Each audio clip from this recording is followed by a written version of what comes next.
Hey, I'm Zach. And I'm Nick. And we're Boring Story. And you're watching Disney Channel. And we're Boring Story. Boring Story formed out of a neighborhood band. Ben Taylor, our drummer, and I live in the same neighborhood, and we played in some, neighborhood bands together throughout our childhood. And then we met Zach in high school. And that's where it all went downhill. Yeah, we got going for real probably in 2010. So we're going on like 13 years. Yeah, 13 years, which feels crazy. And like very much so not active that entire 13 years, but with some form of either writing, playing, practicing with each other for the last 13 years. Rust is our new album. We started writing in 2015. We were both recent graduates, living at our parents' again, and just trying to, I guess, work through that and whatever else. And then we recorded it the following year, and then it just sat for a super long time. I popped in and out doing vocals over the intervening years, and then I got serious last year, and now it's done.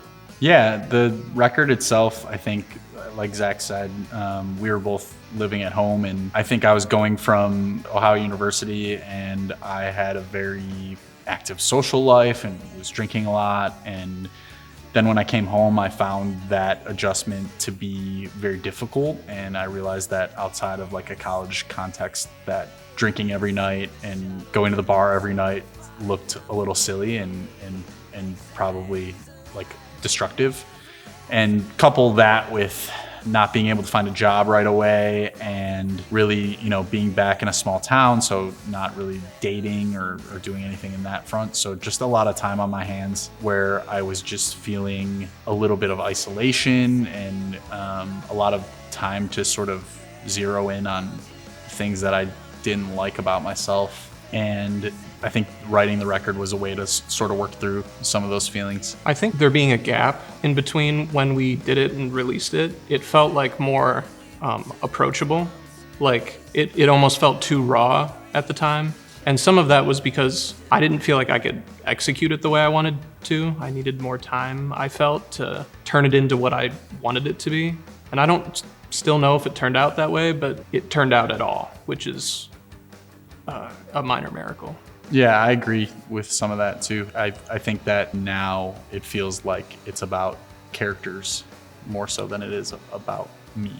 Also, something that I've been thinking about lately with media in general is that it seems like right now a lot of people want the characters in maybe their songs or their television shows or their movies to reflect their own morals. They want people to be good all the time. And I think that art is one of the only safe places where you can sort of explore maybe some of uglier thoughts that you have or maybe stuff that you wouldn't say to somebody to their face because it would be mean, but you could maybe say it in a song. Yeah, I just feel like where everything is sort of leaning into puritanical place where everybody kind of wants like black and white, good guys and bad guys. I think this record is a very dark gray sensibility.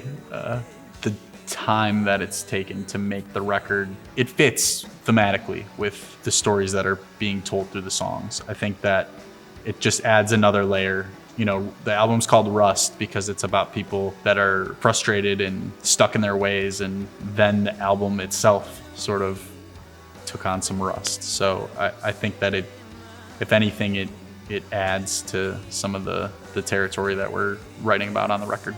I think one of the lessons learned is that it didn't need to take as long as it did. Like, there are so many things that were elongated past the point of necessity or like second guessing, triple guessing. It's just a little unnecessary to spin your tires as hard as I was, primarily because it was just you and Ben sort of waiting for me to finish my shit. I think it would have been harder to put out earlier because I was still identifying with the negative aspects. Like I was still immersed in it. I think if I would have put this record out when I was 23, I think I could have gotten my identity tied up into it in the wrong way. And I think that now that I am much more stable in my personal, professional life, and like I do have a strong grasp on who I am, I can look at these songs and I can talk about them in a way, and they don't define me as a person. It's just this, it's this thing that I made. They feel kind of quaint, almost.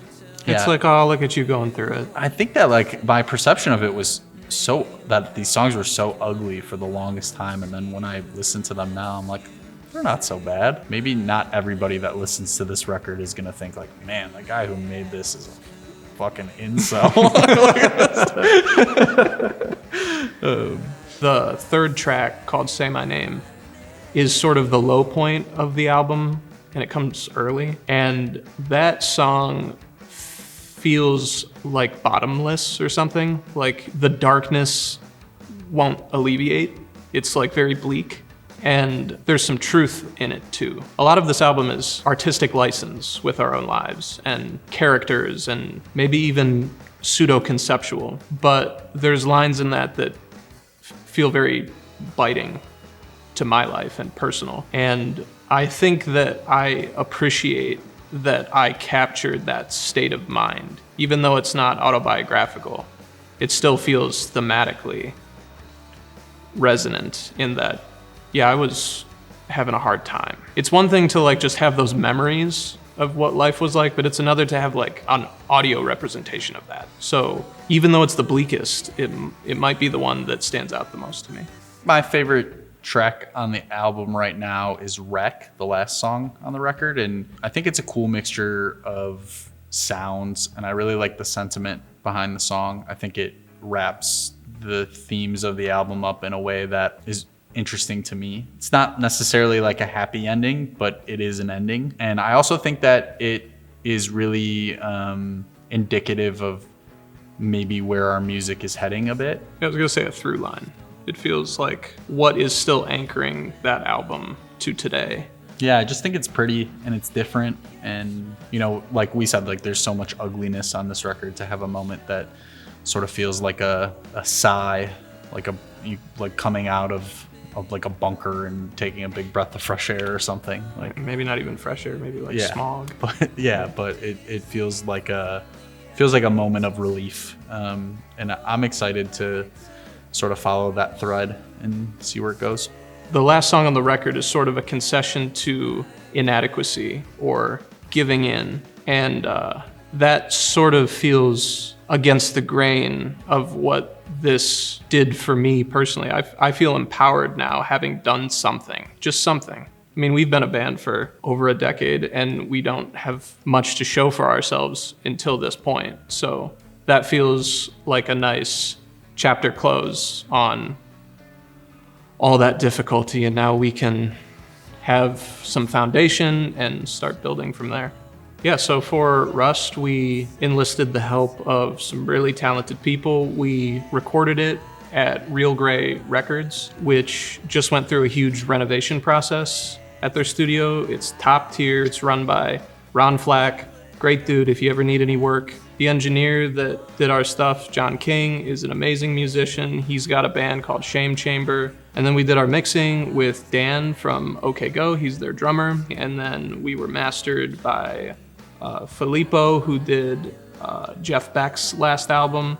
We're very pleased with the whole process, and they're all contributing in their own way to the way the album sounds. Yeah, and our album art and single art was done by Shelly Duncan, who is a really great local artist. So you should check out her stuff too. I'm really excited for people to hear the record. I've obviously been sitting on these songs for a really long time, and what we used to love more than anything when we first started was like we loved playing shows. We liked being loud and being on stage, and so I'm excited to get back to that.